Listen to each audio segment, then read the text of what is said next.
Schönen guten Abend, herzlich willkommen im Architekturzentrum Wien, dem Österreichischen Architekturmuseum. Ganz besonders freue ich mich auch, dass zu diesem Jubiläum unser Präsident Hannes Swoboda auch gekommen ist. Herzlich willkommen, Hannes. Auch mit, wie wir gerade gehört haben, Beziehungen zum Land unseres Ehrengastes heute, zu Sumayya Vally. Was wir heute feiern, ist unser bewährtes Sommerfest, aber der Anlass der Freudige sind 10 Jahre Architektur.Film.Sommer. Es ist unglaublich, es sind schon 10 Jahre, also hat sozusagen lang vor meiner Zeit hier als Direktorin begonnen. Es ist wirklich also auf beiden Seiten, es ist ein ganz besonderes Filmfestival, weil es vor allem damals noch nicht so viele gegeben hat, die sich speziell dem Thema Architektur widmen und weil es sich dem Thema Architektur in einer Art widmet, wie es dem AZW entspricht, nämlich wirklich in der gesellschaftlichen Dimension von Architektur, in dem dass sozusagen alle Perspektiven, alle Felder, die Architektur von Ökologie, Wirtschaft, sozialem Zusammenhalt, also alles, was unserer Meinung nach die Relevanz von Architektur wirklich ausmacht, neben der kulturellen, ästhetischen Relevanz im Fokus hat. Und es ist ein Filmfestival, das auch in Wien insofern einzigartig ist, als es wirklich nie leichte Kost gehabt hat, sondern eigentlich immer ein sehr anspruchsvoll kuratiertes Programm war und ist und trotzdem in einer absolut lauschigen, chilligen, immer vollkommen überfüllten Atmosphäre als eine große Resonanz stoßt. Das heißt, 2 Dinge zusammenkommen, die besser in der Architektur, der Kulturvermittlung gar nicht sein könnten. Ich möchte mich bedanken für diese 10 tollen Jahre beim AZW hier an die bei der Mitbegründerin Caroline Meyer, die das jahrelang kuratiert hat und gefolgt wurde jetzt von Lene Benz als Nachfolgerin jetzt schon einige Jahre und natürlich bei unserer Partnerin von Anfang an, bei der Marlene Rutzendorfer von Movies in Wonderland, die das Ganze auch initiiert und wirklich ins Rollen gebracht hat. Eine ganz wunderbare Kooperation. Das MQ war natürlich auch immer hilfreich zur Seite des Museumsquartier. So I will now switch to English. I just explained to our audience that we are celebrating 10 years of Architektur.Film.Sommer, really 10 fantastic years, and I'm really happy that we have a fantastic guest tonight, those fantastic guests to celebrate this.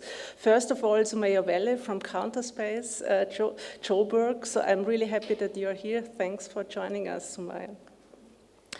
And I would also like to welcome Melanie Wagner, who was very important for this evening and who has been working with Sumayya long times ago and always been in contact, architect, researcher, activist here at Technical University in Vienna. Decolonizing architecture is the theme of this year's Architektur.Film.Sommer, and as museums, we share responsibility for what is visible or not, for what can unfold and for what will one day become architectural history, through the way we collect, research, publish and exhibit. And as we all know by now, the history of architecture and the history of architecture museums is part of a history of structural exclusions and omissions. But it's not about simply supplementing the mostly male, white master narratives. What we need are new perspectives and new narratives and new ethics in architecture. And I think Sumayya Vally shows in her work how this could be done. And I'm so glad that she will be in conversation with us tonight. And additionally, she is currently working on a film project together with the filmmaker Ansley Allen Robson, who is also here tonight. Welcome also to you, Ansley.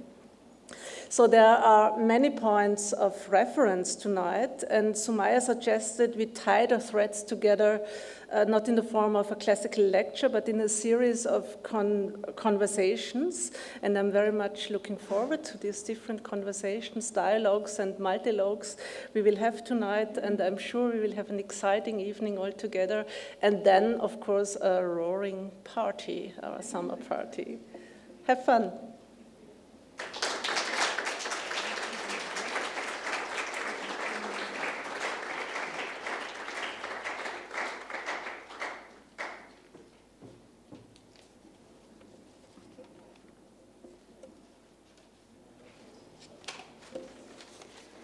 So, thank you so much, Angelika, for the kind introduction and also for the continuous support and collaboration throughout the years. And special thanks to Caroline and to Lene for a total of 10 years of curating Architektur.Film.Sommer together now. And also thank you to our partners at Museumsquartier and our guests tonight. Caroline, you've been particularly important in first welcoming Wonderland Architecture as guests with our traveling film festival, and then in forming our collaboration as a recurrent event in the festival. Well, for us at the Architekturzentrum Wien, film has always been a really suitable and fantastic medium to transport architecture and issues around it to a wider public. So after the first success with Movies in Wonderland here at the Architekturzentrum, we decided to continue this collaboration and turn it into a yearly film screening event. Like Angelika said before, we first curated it together for many years, and then my colleague Lene Benz took over. Just to tell a little bit about what the Architektur Film Festival meant for us, apart from the fact that it's the most amazing work or job you can have to actually be able to watch films in your working time, I want to talk a little bit about how the August, so the month of the Architecture Film Festival, felt for us, because in August, every year we became weather experts, continuously looking at the clouds, cross-checking different weather apps, phone calls with diverse institutions that have opinions about what the weather might be like. And there were days where huge thunderclouds would pass through just before the screening, and we remained calm, and it miraculously stayed dry. I remember many of those. And other days where rain was forecast, heavy rain, and we moved the screening inside, and then that rain never fell. And I think we both still have these days where we regret these decisions. It still aches, exactly. Then there was the worry about how many visitors would turn up, because there were actually almost too many, and they were taking chairs from wherever they could find them, sitting on blankets on the floor, ordering pizza to be delivered to the Museumsquartier, and most of all, clogging the fire brigade passage, which is a no-go for the Museumsquartier. So it became apparent that the Architektur.Film.Sommer had gained a growing number of very faithful fans, which we were and are very happy about. And for this 10th edition of the festival, I would like to thank you and your support, and also your enthusiasm, which made this yearly event so very special for all of us.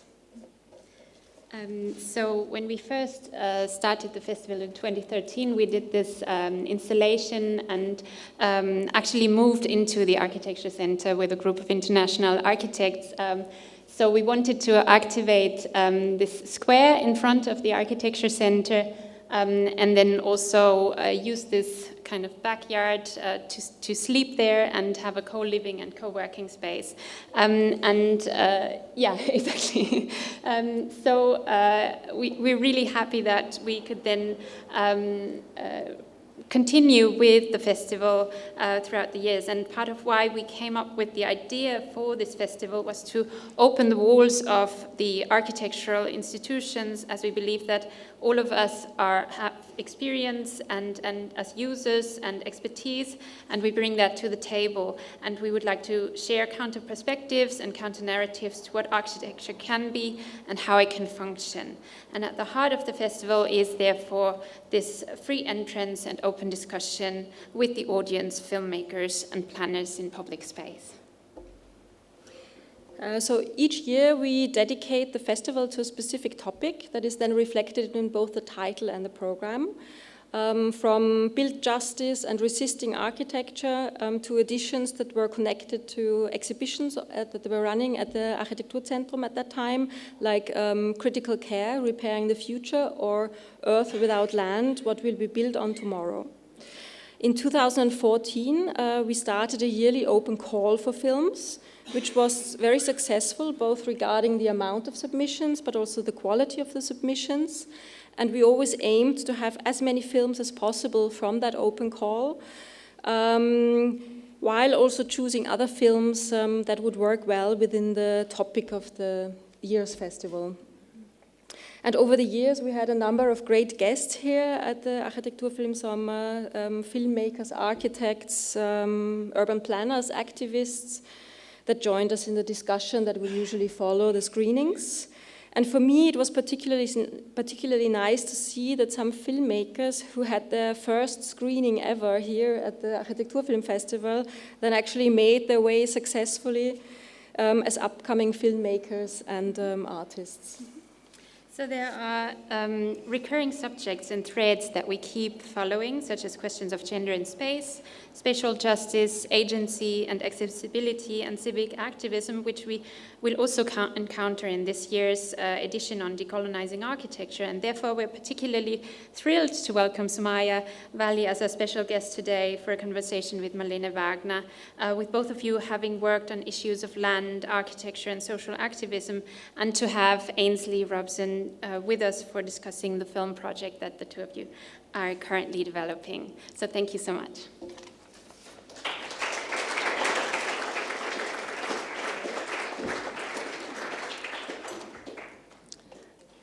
Yeah, also from my side of the curatorial team, I welcome you all to tonight's event on the occasion of 10 years of Architektur.Film.Sommer.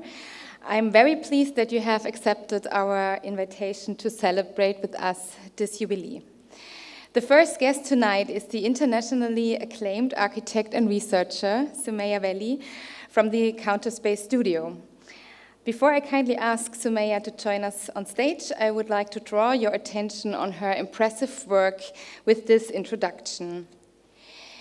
Sumayya Vally's design, research, and pedagogical practice is searching for expression for hybrid identities and territory, particularly for African and Islamic conditions. Still a student, Sumayya Vally founded the architecture studio Counterspace in 2015 with Amina Kaskar and Sarah de Villiers. Counterspace is a design research practice based between Johannesburg and London, led by its principal Sumayya Vally. The studio is very much inspired by its location, Johannesburg, and is committed to developing design from an expression, particularly for the continent, through design, research, publishing, installations, buildings, and other forms of architecture. The studio wants to occupy a space between the functional and the speculative, pedagogy and practice, simultaneously describing cities and their histories and futures. Sumayya is teaching at the Graduate School of Architecture in Johannesburg and collaborates on several research projects with the city. As designer of the Serpentine Pavilion 2021, she is the youngest architect ever commissioned for the internationally renowned architecture program. This April, Sumayya Vally has been appointed to the curatorial team for the first Islamic Arts Biennale, which is set to take place in Jeddah, Saudi Arabia. Please give a warm welcome to Sumayya Vally from Counterspace Studio.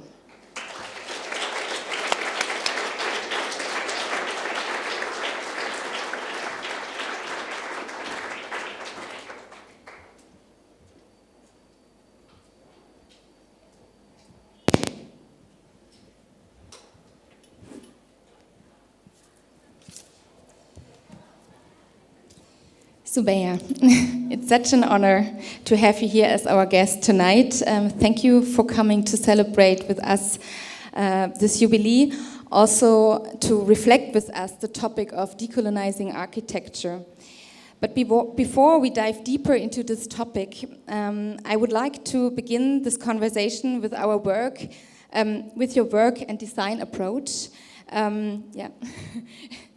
Could you tell us a little bit about the core principles of your work and also maybe your comprehension of architecture? Thank you so much for having me. It's so special to be here to celebrate this incredible occasion with you, to be in Vienna in the summer feels really celebratory in itself, to enjoy a beautiful city, and also I think to connect with old and new friends through this platform, which really I think touches on one of the core principles that I really believe in design, which is about collaboration, about multidisciplinarity, and about how we bring different worlds to architecture. So thank you also for this very thoughtful question. It's not something that I think about every day, but I think something that when I started my practice, I didn't quite position it as an activist practice, or I didn't really have an agenda about what the studio was trying to do, but I did really have an intuition around this incredible city, Johannesburg, with all of its challenges and with all of the inspirations that it has, with the rituals, the life that the city has, the blood that we feel in the city through its atmospheric conditions, through the ways in which people have been resilient enough to find ways to live and be in the city. And I really felt deeply at that time like there was something missing about the canon and the profession, in that these really interesting things that I found in the city and that resonated so deeply with my own inspirations was not really being translated into architecture. And I guess at that time, those interests were not really coherent in how they were put forth, but they really all came from a deep desire to be able to translate these phenomena of the city into design form. And now that I reflect on it, I think that there are so many ways of being around us in Johannesburg, yes, but across the continent, across the global south, and also across southern conditions around the world, even here. And these knowledges, in a way, have not had a chance to evolve or mutate. These intelligences, I think, have not been translated in the academy or in the profession. And I find it really inspirational to be able to work with these and to translate them into architectural form. So that's the core purpose for the practice, also for the research and pedagogical aims. And I think that's something that we're deeply invested in, is also finding different ways to draw. Because, of course, if we think about the tools that we have available to us, these also come from certain legacies, and we have to think about how we work both with the knowledges we've inherited and the knowledges that we've forgotten to look at the same time, to be able to produce new hybrid forms to respond to the world that we're in more deeply. And so I think reflected also in both of the conversations that we'll see coming, there are different strands of the studio in terms of the kinds of practice that we have, and there are lots of different forms of architecture, as you mentioned, that range from drawing projects to film work, to publishing and pedagogical work. We also really believe in discourse in the studio, and then to architectural projects as well. And I think it's really important to have all of these forms of practice so that they bleed into each other and they inform each other. Sumayya, you have been cited by the Time magazine on the Time 100 Next list as a figure who will shape the future of the architectural canon and practice. In an earlier interview, you said, and I quote, "Counterspace was born out of a desire to create a different canon." How do you conceive this different canon, and how do you want to shape it? I think I touched on that a little bit now, but I don't know that I can see necessarily one idea of what this looks like. I really believe in a multiplicity of forms that arise from many different ways of being, from all of the lenses of our identities, as plural and as multiple as they are. And I think that the work of producing canon or being invested in producing canon is also really to expand on the tools that we have available to us. So to think deeply about different forms of drawing and about the research process that happens before architecture. It might sound obvious, but everything about the architectural structures that we are in are crystallizations of ideologies and of our lives, and we don't question them enough because all of us are born into architecture. And so these things become so subliminal that in a way we've stopped asking deep questions about where these forms come from and how they could perhaps function differently. If we think about many other ways of being, perhaps there's not so much of an attachment to, for example, permanence or the way that we think about rebuild and reconstruction might be less about petrifying a form and more about a dynamic preservation where something is rebuilt year on year. I'm thinking here of other cultural and belief systems and what that offers us in terms of how we can think about forms that are more agile for our times, or how we can reframe the questions that the planet is facing. Yeah. Absolutely. Now I would like to draw our attention to one of your recent projects, the Serpentine Pavilion in London. And you kindly brought a short film that vividly introduces us to this project. So let's have a look at the video before we continue on that project.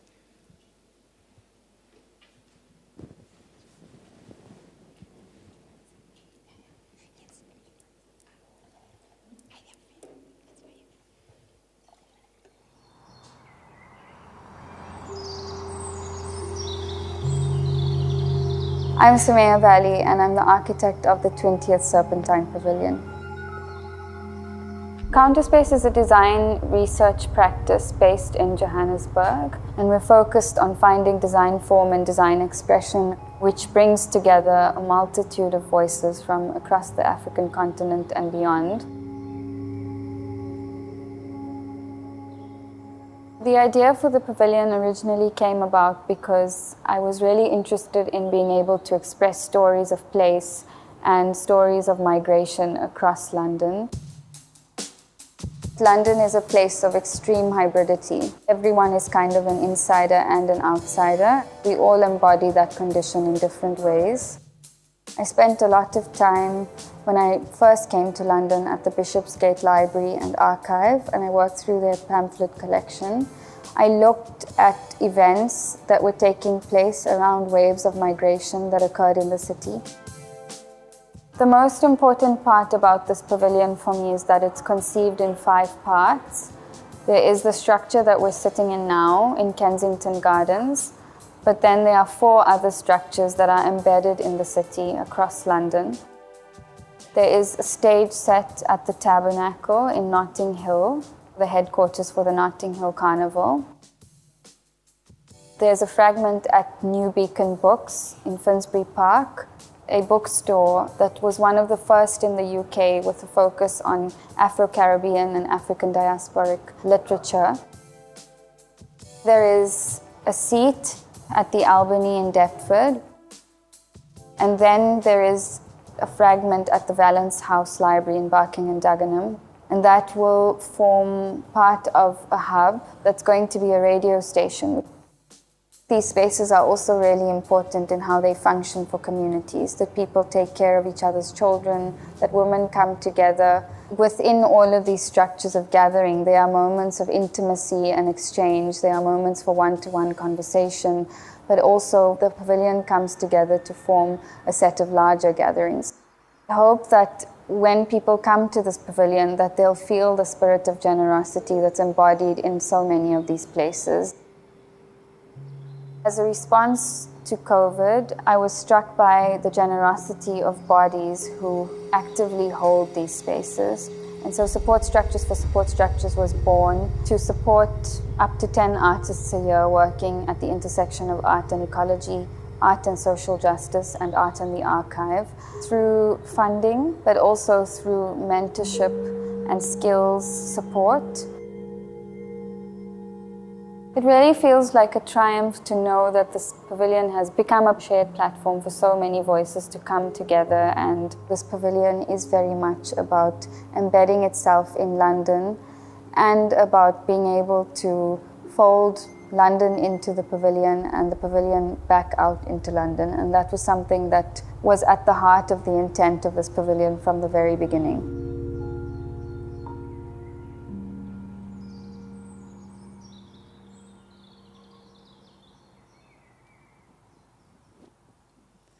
Very beautiful. Yeah.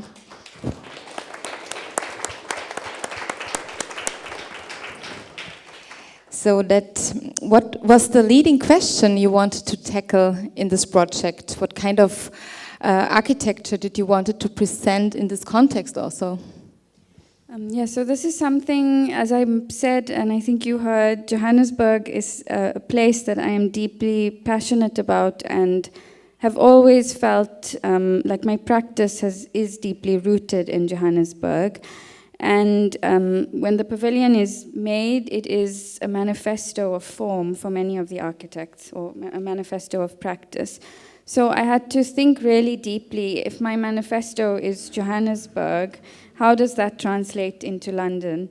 And my practice is also very much about an expression for place, so it felt natural to think about how to express London.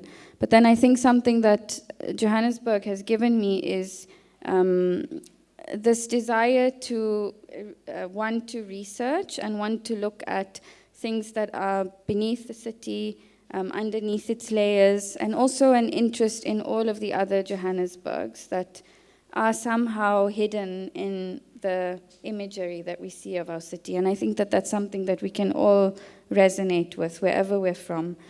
And so I started to think about that for London. And I started actually with a really thick timeline of London, and that is something really interesting, that the history of the city is extensively documented in writing. And I became really interested in the waves of migrations in London and in the places, the architectural places that held stories that were important for people. I found that in many of these places, many of them were very small, hole in the wall, little restaurants. Some of them were shops. For example, music venues where somebody could hear black music being played in London for the first time, or cinema where someone could hear something in their mother tongue, marketplaces where people could find ingredients that were important for traditional recipes, places where people could engage in community practice, or places of worship, the African churches, synagogues, some of the first mosques. I found in these places, both formal and informal, there was something of a hybridity that was expressed in the form, in that it was an enmeshing of different places coming together. There was the fabric of the city, but there was also what people were bringing, their own spatial practice, how people sit together and eat, for example, across a floor surface or on the floor. And I started to think about these architectural gestures, and I started to work with them. So I mapped out a list of 52 places at the time, and as I said,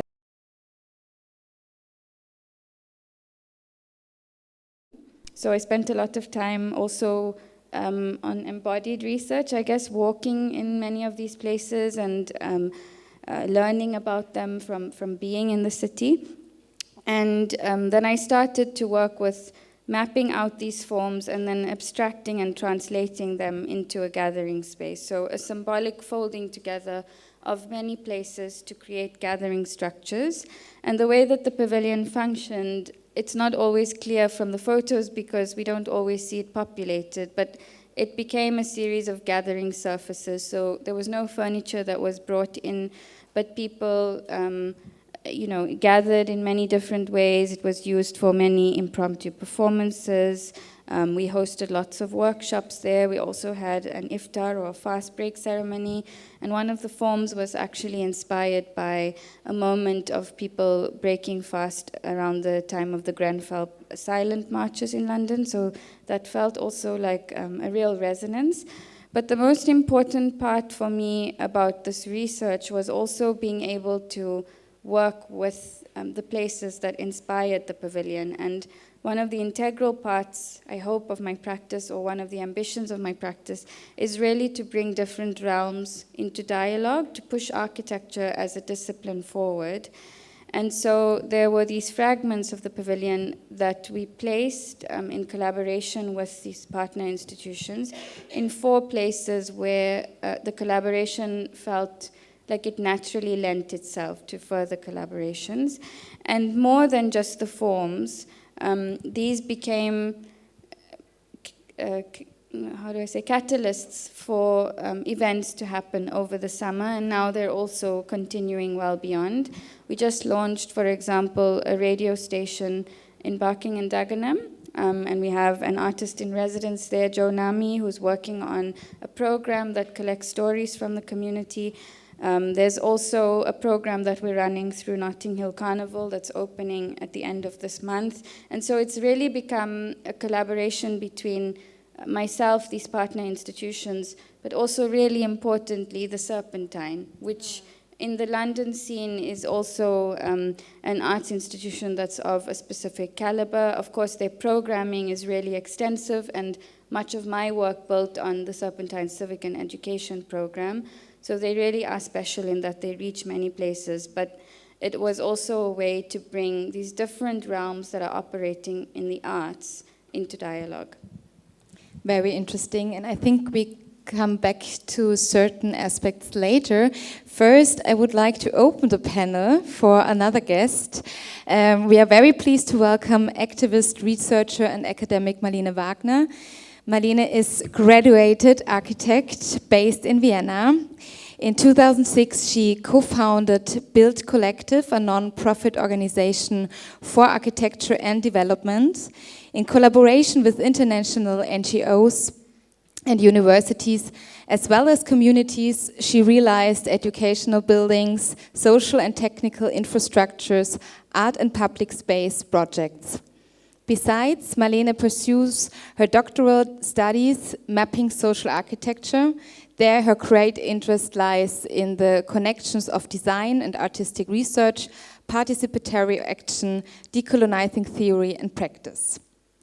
Welcome, please welcome Melanie Wagner.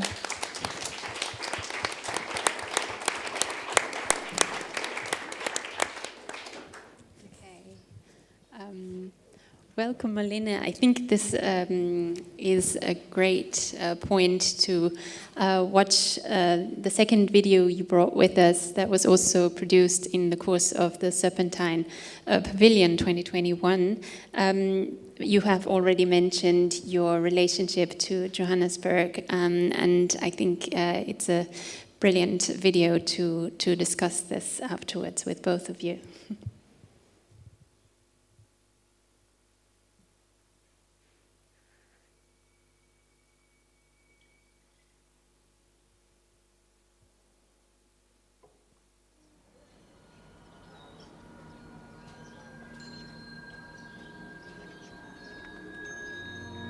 We need to ask ourselves if the world around us is being made in our image, and if it isn't, whose image is it being made of, and how do we start to make our own? When people are excluded or when stories are erased, it's a ravage of culture. A whole generation of thought that could have evolved out of that. My biggest inspiration is Joburg for all of its energy, all of its challenges, and all of its opportunities. The softness that there is in the quality of light, which I think is something really special about the city.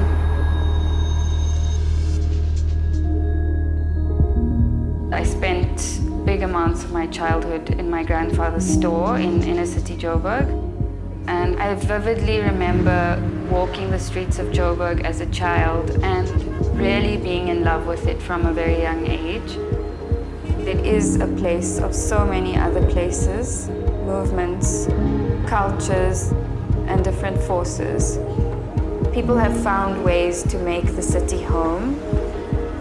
I think it's a testament to how resilient people are. When we were invited to make a submission for the pavilion, I really wanted to reflect what someone like me from our context and from our part of the world could bring to this pavilion. And I think that's something that Joburg has given me, or something that I strive for in my work, is always trying to read beneath the surface. And I really wanted to reflect a London that is plural and that is about many different places, that honors voices from many different times, past, present, and future. The role of an architect is to be able to absorb, reflect, and translate who we are into the world. We need to be able to listen deeply to these silences and whispers. There's a whole set of worlds that are waiting to happen inside of them. I often think about our identities and how different the world looks from different perspectives.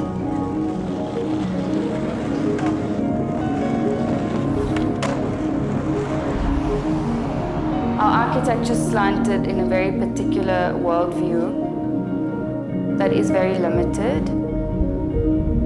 And so I think that understanding how our different ways of being manifest differently visually, and then starting to explore what that can mean for architecture. My ambitions around building are very much about reimagining structures so that they reflect who we are, and we need to do that now.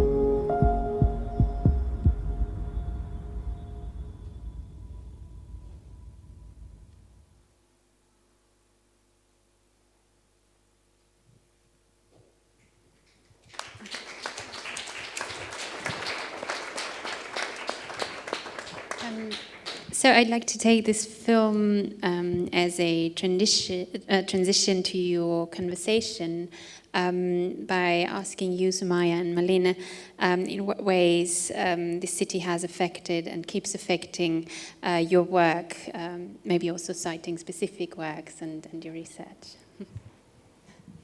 Well, thank you for the great introduction. Thank you, Sumayya. I'm really excited, a bit overwhelmed, really, that because this kind of occasion today makes a world connect that has been separated a bit. So I'm very happy about that. And especially in the Architecture Center Vienna, I want to add that that was the start and the initiation of the design-build movement quite some time ago, which basically made me even come to Johannesburg the first time. So it was really this entry in also that started in this space. So now to have you here and celebrate all together is amazing.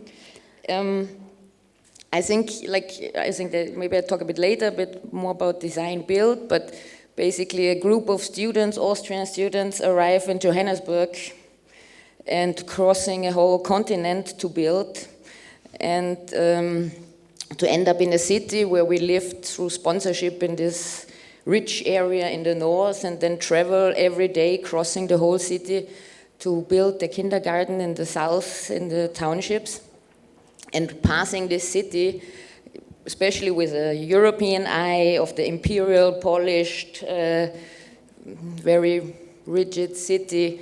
And then you cross all these worlds. I think you put it very nicely already, that in this city to experience so many worlds so visible. I think that in every city has this, but Johannesburg is all these different worlds next to each other is so obvious. Is because of the city apartheid planning and so on. So this city crossing by car in Johannesburg was really a mind-opening experience, and maybe even more so that everybody told us this is another space you can go. It was 2006, a no-go area. Like everybody we met through these NGO networks, like it's a dark place, a no-go area, while passing on the highway, it seemed like this urban, really connecting place of light.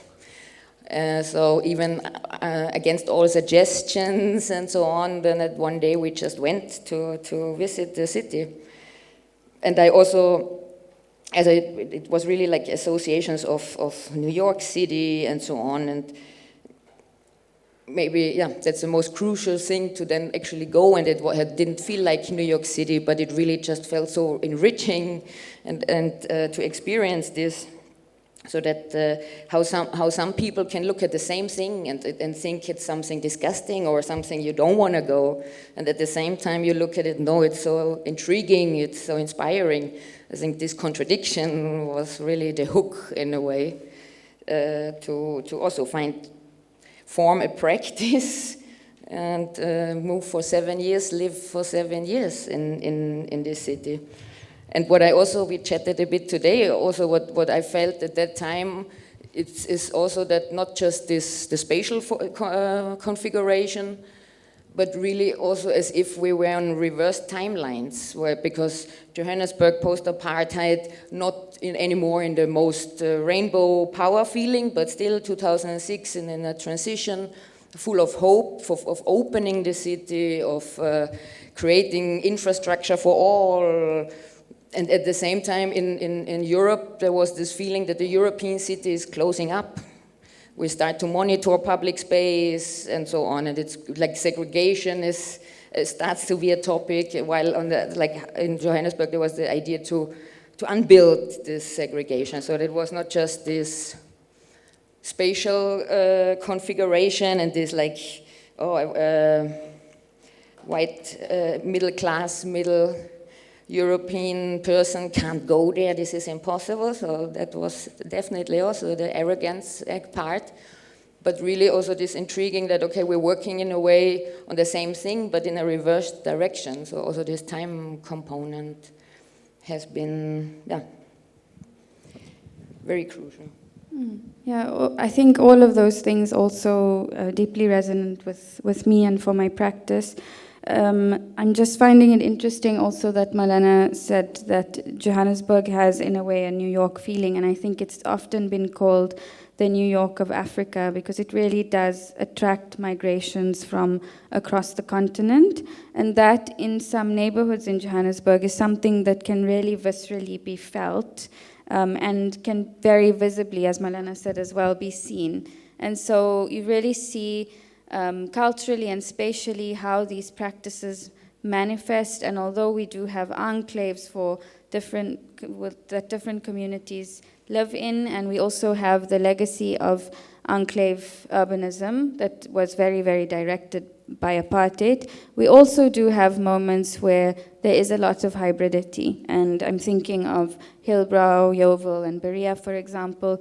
There are places where people really come together, and the density and the energy that can be felt, and some of those practices in what we know in conventional urban planning, for example, those things, in terms of capacity, in terms of even health and safety, I think that it as a city in how it lives and breathes, it undoes a lot of constructs. That's not to say that architecturally we don't have the same codes, we definitely do, but how they're undone by the lived practices of people is something that I find really interesting, and something that for practice is also very interesting. There's also, I think, the element of how segregated it still is and how resilient apartheid still is, that we feel in all of its infrastructures. So the mine waste dumps that we have, for example, which are these huge mountains of waste that were specifically planned to keep the different race groups from one another, is something that is still present in the city, but also its legacies are extremely toxic and radioactive. And it was planned down to the most minuscule microscopic level, even in that the way that the dust clouds blew over the city in the southerly direction meant that it would be over a specific black township community. And so these challenges that we have that are very, very present and very visceral is also something that I think continuously stays with me. So we have at the same time this real vibrant creativity in the city, but also in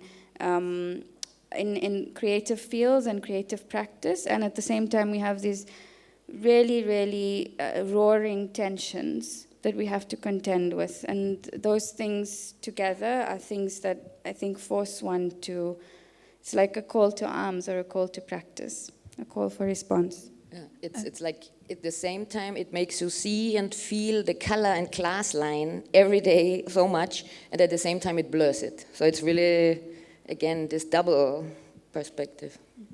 I think you both brought some images that that reflect your work also in Johannesburg that we can play in the background. Maybe I continue with a question that, I mean, like I said, it came from this design build movement that started with universities. You also worked for a long time at the University of Johannesburg and teaching, researching. So at some point I wanted to talk with you like how the academia, research, teaching environment influences or influenced your practice in Counterspace. But also at the same time, this is also the topic, and in 2015, at that time, I've been on a construction site, and I could only follow it on via social media that Cecil Rhodes statue at Cape Town University fell. I think it's also interesting that in Austria the narrative took a bit of time until also statues in Oxford fell, and Black Lives Matter movement, which I think is a very entangled history, happened. But I remember that I followed it with great interest, not many people to share it, but so I thought maybe, especially as we are in times where we discuss again who studies architecture, what are we learning in architecture, how this decolonize the university movement, the fallism movement influenced your work. Yeah, absolutely. I was a student in 2014, and as you said, the movement really took off in 2015. But these frustrations were deeply felt at that time, and I also started to teach in 2015. I was teaching at the same time the first year group and the master's group, and so I think to feel how much segregation in South Africa also affected every facet of our lives, that until now and until today, education is still elite, even though by world standards it's much more affordable than anywhere else. I think beyond the question of fees, we also saw a real call from students to create a new curriculum. And that's something also, because I was teaching at the time, I think I was very lucky enough to be able to be teaching in a school under the directorship of Professor Leslie Loco, and she came with a particular project to create a new curriculum for architecture that was specifically for the continent. And I was lucky to be able to be working on that project and to teach very speculative things that really tackled questions that students were bringing in a very, very, like a time when things were really bubbling to the surface, and there were a lot of frustrations coming from students. There was a lot of heat in what they were asking. People wanted to talk about why history was still being taught a certain way.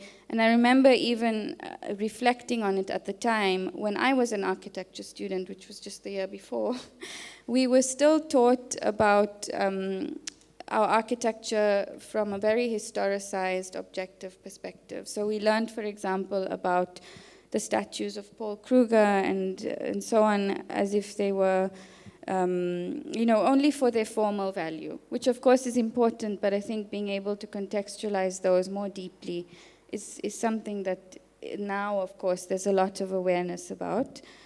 But it was really at that time that this awareness started to come up. And I think South Africa started the Roads Must Fall movement, which then moved into the Fees Must Fall movement, and it really did spark a moment for the world for us to question educational models and for us to question curricula and pedagogy. And I'm very grateful that the practice was started in that same time with that same energy, and perhaps translated in different ways across the practice, but to have a space to think safely and speculatively about real burning issues, and at the same time be producing work, I think is a privilege that all of us need to carve out for ourselves. I want to ask you, following on that, maybe also about education. I have two things I want to ask you, but since we're talking about it, I will ask you this.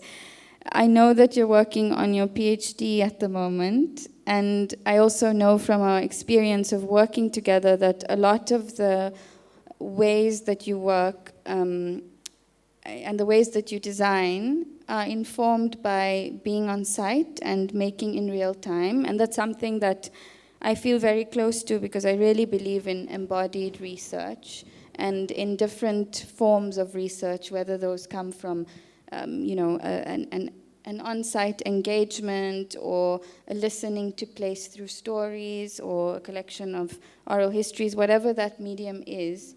I want to understand a little bit more how that's going for your PhD, which is, of course, a certain form and format, and how these ideas or this embodied knowledge is translated.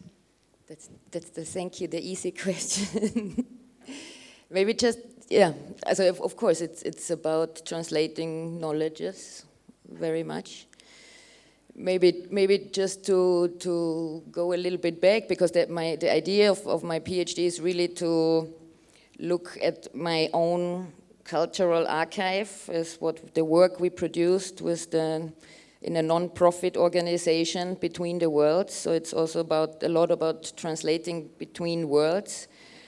So it's not only about the north-south connection, it's also very much about, like you said, the construction site and the university, or the steel company and the gallery. So you permanently, in a way, with the design-build idea, which we developed not just within the university, because it's used also as a teaching method, or framed very much like a teaching method. I think we also developed it further in our practice, so it's like a not-for-profit architecture practice.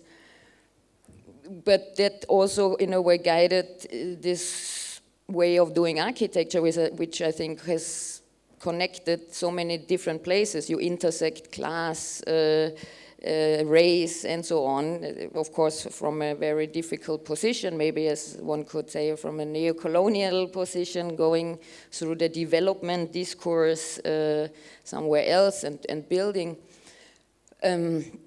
So I think this framing, or that is also in a way like the basic deep motivation, that I know that there has been happening so many good things on the construction side, on different cultures, disciplines, working together with their bodies, like really this embodied knowledge where sometimes you don't need to talk. So maybe architecture, I think that's a potential also, that architecture practice moves across class and because you have all these different participants. You create this web of knowledge and connections. But then it's represented often in a very simple way. And I think especially with this, in a way, the design-build movement, as much as I appreciate it and what it allowed to me, it also created kind of a stamp of this doing only good humanitarian architecture. And I think, I mean, we had in the introduction, I think it's a ethical architecture has to constantly negotiate ethical questions in forming the environment. But in a way, through this translation between the worlds, where you work, you experience something like a bit like Johannesburg. It did not like were my expectations to see that. So what does it tell you about your own mindset, what you see, and so on. So I think for working in this area for such a long time, it became at some point very frustrating that all this very transcultural experience, often in the discourse, in coming home, in the discourse in the West, in Europe, got like this multiplicity of stories and voices got reduced to one single story. That is the good project for Africa, the help done. So, and I think, because you mentioned also Leslie Loco, now she, I think in Architectural Review or in there's an Africa issue where she says that's the whole architecture, or African architecture is just this charity paradigm. There is no, it's like deleted everything else spatially in the Western context. So you see, I'm still maneuvering around the PhD question, but that's all part of it. It's really like, how can you translate this and what does it tell also about how I see the world? And I think with all critique, so kind of a critical rereading of my own archive of this work that we've done to really complicate the agency, how do you say, the word spatial agency, the concept of spatial agency, to complicate that, to think like what can we still, even this work is, of course, I mean like everything, but this in particular, and it's contemporary, it's not looking at a historical site, but it's really looking at this contemporary architecture in a way, in this, I think, very important exchange, but what did actually, who came where, who traveled somewhere, and who could make these decisions. And even though it's like, so of course entangled in this patriarchal colonial conditions, I think it's really a lot about where did it resist this. So even though being entangled in this, where are these moments of resistance? Yes, I'm aware also about time, but I just wanted to reflect on that. As you were talking, I'm reminded of an example, and also that comes from a time when we were working together. I was on site with our mutual friend who actually introduced us, John O'Bennett, who runs a spatial agency, and I was working with them at the time as a student. But I remember very vividly an encounter on site. We were thinking about reblocking a township area, and I remember that somebody suggested a 2-story walk up, and it was a community meeting, and somebody said that in certain belief systems they wouldn't go double-story because that's seen as the realm of the spirit, and there were all these really interesting spatial questions about a spirit leaving the house, and about, in the case of a funeral, what happens to a spirit. So I think this is a really brave question to tackle, to actually complexify the narrative, this reduced narrative that we see around the world about projects in Africa, because I think that there is so much of a wealth of knowledge that can come from these conditions. But to look critically at how they're framed is really interesting. Absolutely. Yeah, maybe we continue our talk with our third and final guest on this panel tonight. It's Ainsley Allen-Robson. She is an award-winning Ethiopian-American director, writer, and media artist. Ainsley creates productive images of her community, of Ethiopia, and of the continent to push beyond reductive narratives in Africa and blackness. Ainsley's background in philosophy renders a critical approach to her emancipatory storytelling strategies.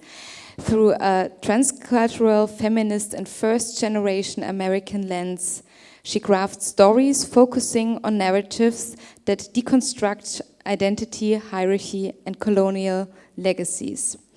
Ainsley's non-fiction writing has been widely published. Her directorial debut, Ferengi, a graphic memoir in virtual reality, traveled to several film festivals and art spaces worldwide and received the special jury prize at the New Images Film Festival in Paris. And by chance, she is currently working on a new film project with Sumayya Vally. So please welcome Ainsley Allen-Robson.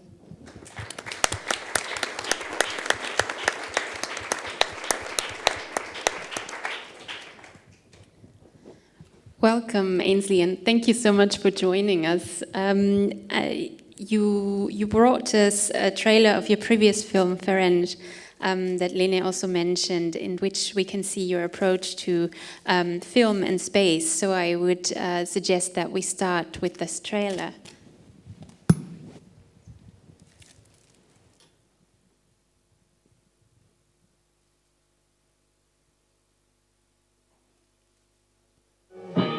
Before I knew what it was, race and its divisions were embedded in my daily life.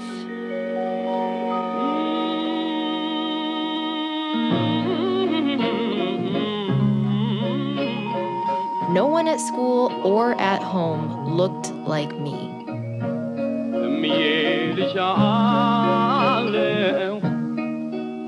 I can't say that I'm from here, but I can't say that I'm not either.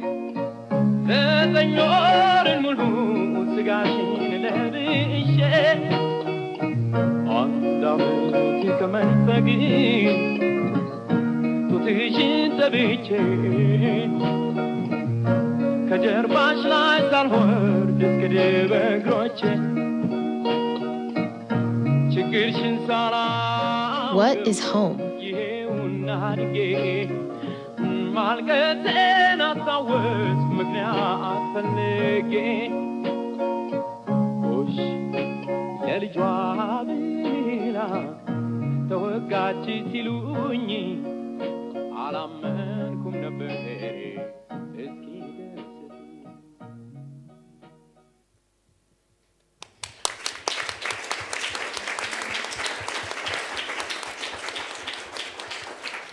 So, in watching Verhandelt, I was reminded of Bell Hooks' text, Choosing the Margins as a Space of Radical Openness, in which she repeatedly references also the South African Freedom Charter, and there's this recurring sentence, our struggle is also a struggle of memory against forgetting. So this was something that came up for me in both your work with individual memories and also in Sumayya's work. Maybe you would like to comment on this.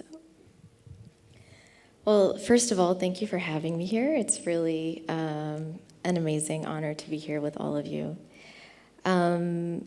So with regards to memories, and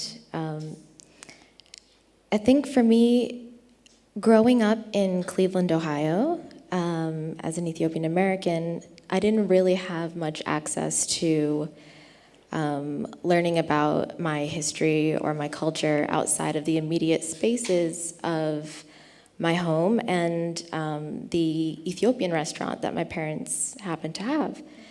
And so I got to learn a lot about my history from that space, from the Ethiopian restaurant. And that was really important because there was really an absence of positive narratives about the continent of Africa in school. And so I really needed a space where I could access that history because it's just really toxic and violent for those narratives to be absent. And I really wanted to show that in this piece because it was my first work, and it was really important to me to create a space of liberation for my own identity that I felt was hard to access in real life. So I created the space of, so there's this word in Amharic, which is one of the main languages in Ethiopia. The word is tizita, and tizita means nostalgia. And to me, this work is an embodied nostalgia. And I needed to create that because it's a real space for me between reality and imagined memories. It's a space between the memories that I heard from my mom about her experiences growing up in Ethiopia, and then between that and my whatever I imagined this place that I had never spent that much time in would be like, you know, but the space was so integral to who I am as a person. And so, yeah, the creation of this space was to really be the author of my own identity and to liberate myself from reductive narratives that are imposed on these spaces like Ethiopia or the entire continent of Africa, which is so vast and, you know. Yeah, I think it's a really, really beautiful quote, and I also think about it often. But also to remember that forms of preserving memory in so many traditions are dynamic and they are alive, they are oral, they're performed, they're remembered through ritual practice and through festival. And I think that's something that I really see carried through in the way that Ainsley reconstructs scenes. It also has this ability to be fluid and to be mutating. There's something about the energy of that's really interesting. It's a very important project, the project of memory and the project of remembering against forgetting, because so many structures of remembering that we have, so many formal archives that we have, are really geared towards the preservation in specific of memory in specific form, whether that's through the architecture that we have, or it's through a preference for the written word, or it's through certain forms of literature, or it's even where we look and how we look for things. And so I think finding ways to remember and finding tools to remember, finding media that is actually in synergy with those forms of remembering is really important. And of course, I'm not advocating for only a nostalgic going back to the ways that we've remembered, but perhaps an embracing of the time we're in with all of its complex challenges, with the hybridity that we have, with the structures that we've inherited, as I said previously, but also with an embracing of forms that are dynamic and that allow memory to continue. And film is a really, really interesting medium for that.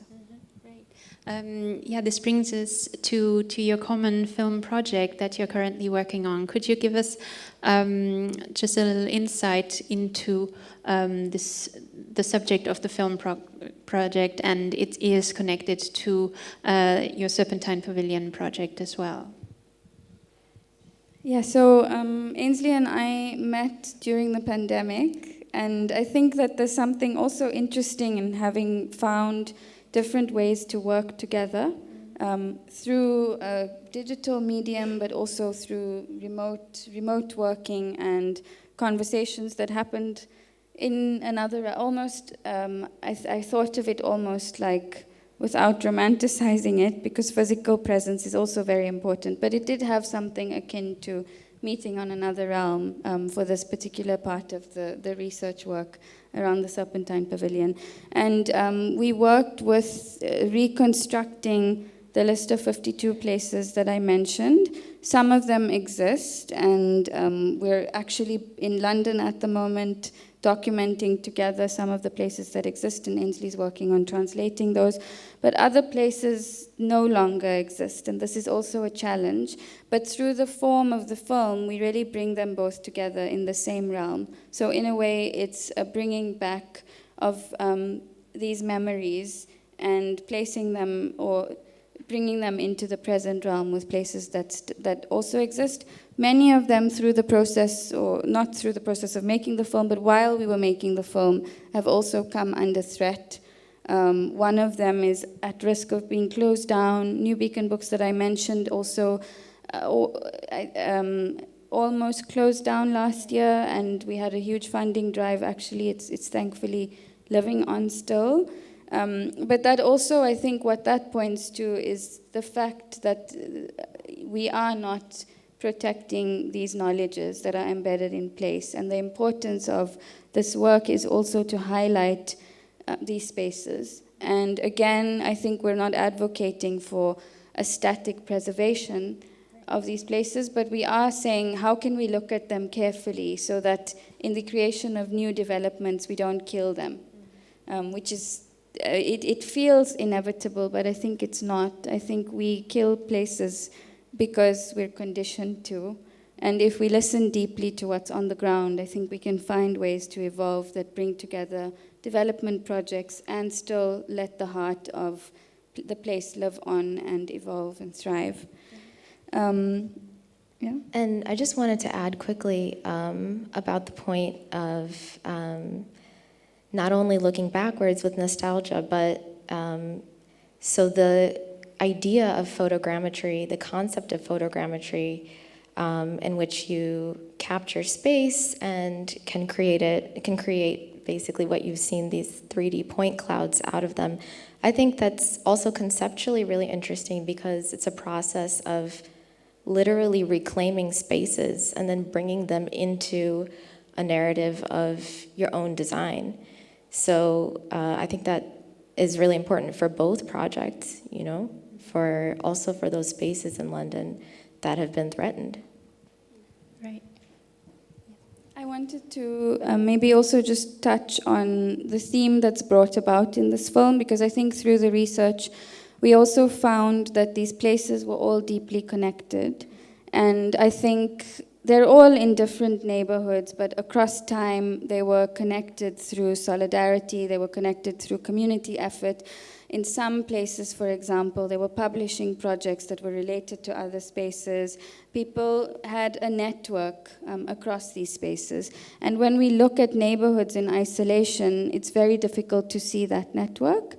And the inspiration for the working title for the film, which is New Metaphors, comes from the name of one of the restaurants that we were inspired by. It's called the Mangrove Restaurant. Over the last year, it's had a lot of attention because Steve McQueen made a film series, and the Mangrove was one of the stories included. But the Mangrove was a little restaurant in Notting Hill where it was a Trinidadian restaurant and people were able to find food from home, but it also became a hub for people to come together, for people to listen to music from other places. Across race and class lines, people who were interested in activism, in politics, really came together in this space. And I think there's something about these ingredients that's really interesting, the presence of a mother tongue, a space for people from lots of different walks of life to come together, hearing and tasting something that smells like it comes from something that's familiar. These things are institutional logics almost that we can learn from and we can draw on when we create spaces. And then we started to think about it twofold. On the one hand, we were thinking about the idea that all of these places were connected, but we also started to write about and think about mangrove trees in and of themselves. So this idea of the mangrove as a place that now almost holds a mythological status, I think, in London. And we came across this text by Annie Dillard about what the mangrove can teach us. And she describes really beautifully that mangroves have roots called new metaphors. And it's actually spelled, I'm going to get it wrong, but it's PNEU. You know, it's a scientific term, and it means roots that breathe above ground. So they almost uproot themselves, they create islands, and they bring soil from other places, which is very diasporic in its logic, but it also talks about invisible interconnections of things that we can't perceive. And we found this a really beautiful idea to work with in the film. The film is still very much in the research phase, and what we will see, I think, is when we show it is very preliminary. But, you know, this is also a first moment of sharing for us. Yes. Yeah, and we're very excited that you brought us a first glimpse of the film that is a work in progress, so we can now have a look at it.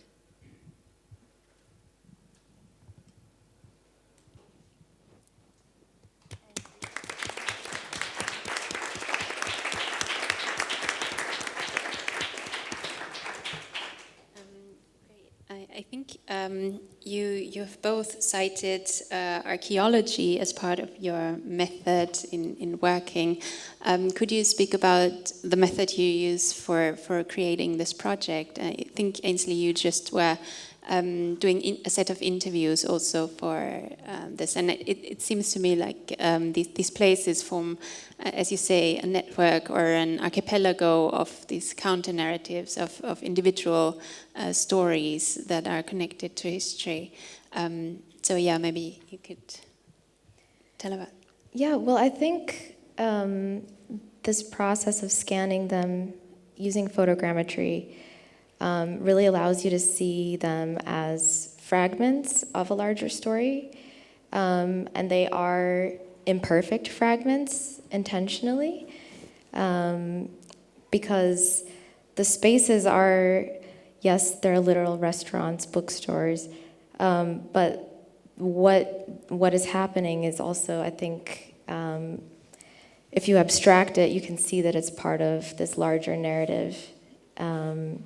And you were saying the process. So, I mean, we've spent some time doing interviews with one of the owners of one of the restaurants, which is called Yamanayana, for example. And her restaurant actually, there are these telephone boxes in front of it now that are really damaging her business, and so, you know, it was a great opportunity to, you know, scan her facade and have a conversation with her as well. We've also spoken to Nadia from Nude Beacon Books, and we also, I think, another thing that's really interesting about the process was the reconstruction of sites that no longer exist. You don't see any, I think, in this clip, but for example, there was a nightclub called the Four Aces, which was really one of the first spaces of gathering for music for the Windrush generation, yes. And we used archival images to try and patch together a reconstruction, and also Centerprise Bookstore, which was a really important space where people could even, it was a bookstore for Caribbean immigrants, but also there were oral histories that were then documented in writing, and it was really an important space of archiving, you know. It's one fragment of all of these other spaces.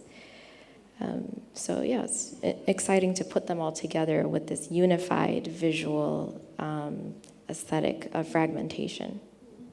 I think there's also something about thinking of working as an archaeologist as working with these different layers.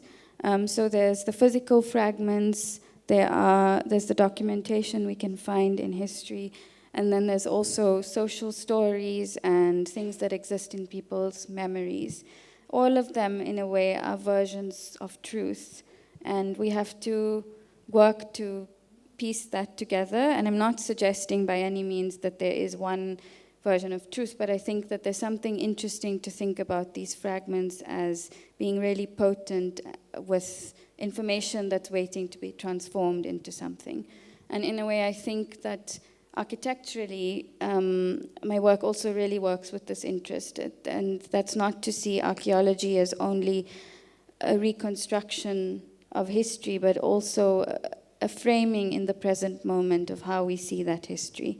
And in a way, I think the site of the building, the site of the exhibition, even the site of a film, is really not only about historicizing, even if the contents are historical. It's also a claim that we're making for the future, because how we treat the past and how we view the past says so much about our present and our future. Thank you so much for this insight into this current project, and we wish you all the best for your work on this, and we're very much looking forward to then watching the film. I think we I think this really also leads us to our topic of decolonizing architecture and thinking about, historic entanglements, as all of you have brought up so vividly in our discussion. And I think we can now continue this discussion in a more informal way and with a bit more airflow outside. Lene, would you like to? Yeah, no, that's right. Yes, I would. Thank you very much for this wonderful conversation, and I would also suggest to continue this conversation outside in our courtyard at our summer party. Feel free to get your drink or snacks, and also to get in touch with us again and to continue the conversation. And also I want to invite you to the upcoming 4 film screenings starting next Wednesday evening from 8:30 in our courtyard as well. So I'm looking forward to see you also there. Yes. And thanks again so much for coming, to you, Sumayya, Marlene, and Ainsley, for your valuable insights. And I would like to point out that this evening's program was a collaborative process, and so thank you so much for your time and the work that you invested in putting all of this together. It was an honor to have you all here. Yes. And, Thank did you I forget much. anything? No, actually. Thank you very much. Thank you so much. Good evening.